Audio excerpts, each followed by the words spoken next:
The chief architect of U.S. democracy once took a proverbial machete to the Bible, removing all but 42 pages, and when he was done, he held up what remained for all to see and declared, "These are the parts I believe."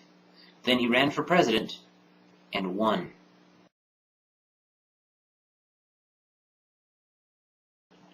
A single zealot may commence persecutor, and better men be his victims. No man complains of his neighbor for ill management of his affairs, for an error in sowing his land or marrying his daughter, for consuming his substance in taverns. In all these he has liberty. But if he does not frequent the church, or then conform in ceremonies, there is an immediate uproar.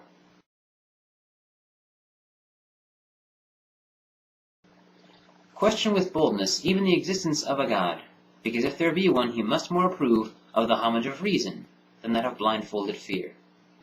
Now let's have a look at the beginning of the second paragraph of the Declaration of Independence. We hold these truths to be self-evident, that all men are created equal, that they are endowed by their Creator with certain unalienable rights, that among these are life, liberty, and the pursuit of happiness. What does it say?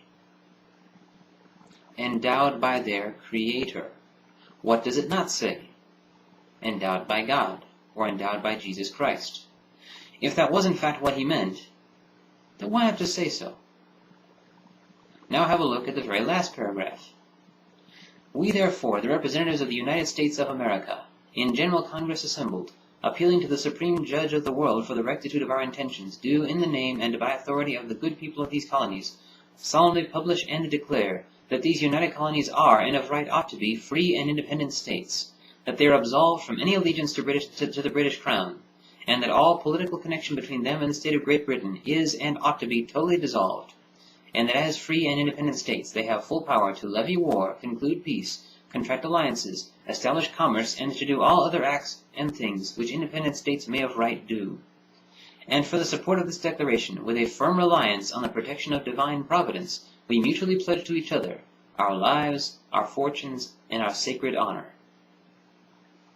It says, Supreme Judge of the world. It does not say, Christ. It talks about a firm reliance on the protection of divine providence. Remember those words? We covered them while talking about Washington. This was the choice of words when addressing a religiously diverse crowd. It is arrogant to assume that by this one could only be referring to one particular kind of religious persuasion. Of course, those who make this assumption consistently, almost predictably, compound it with the assumption that the persuasion in question just happens to be theirs. The authors of this text went well out of their way to keep this reference as general as possible. Here we have more details conveniently overlooked. Now how about the Constitution? It happens over and over again that the argument is made that since the Constitution is based on the Bible, and since the Bible condemns homosexuality, homosexuality shouldn't be allowed in the U.S. But if the Constitution is based on the Bible, then why can't one use the Constitution to make this argument? Why must one continually rely on the Bible? It can only be because this premise is mistaken.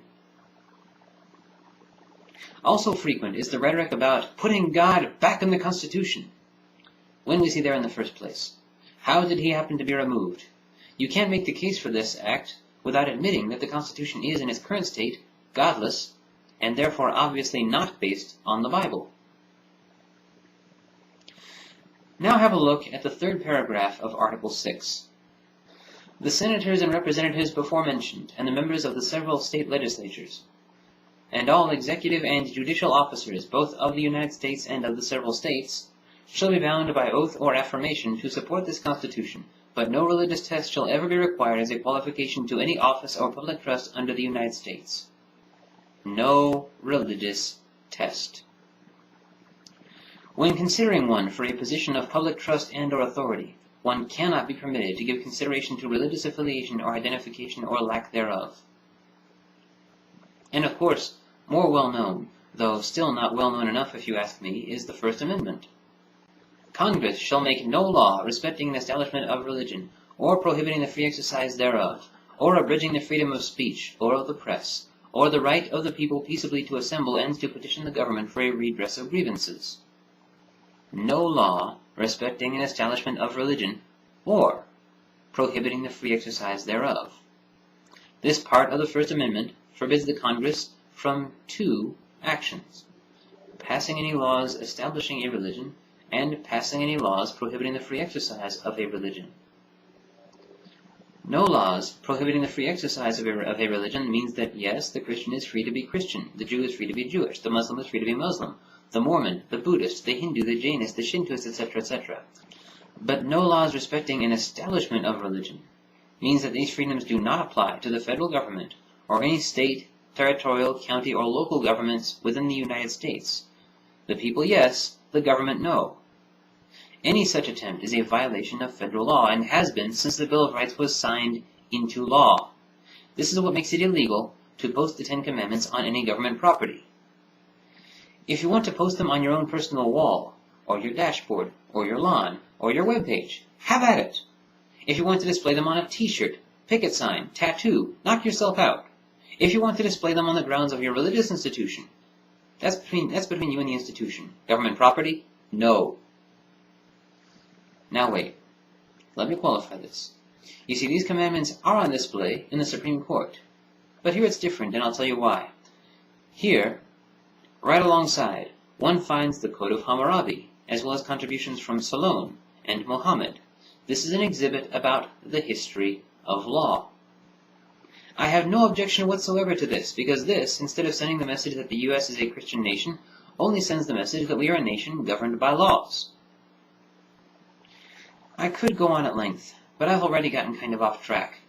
This claim that the Founding Fathers were all good old church-going believers who never had any doubts about Christianity and who founded this nation on Christian principles, making it a Christian nation, is a demonstrable falsehood on every count. Christians, is it so much to ask that you just stop repeating it?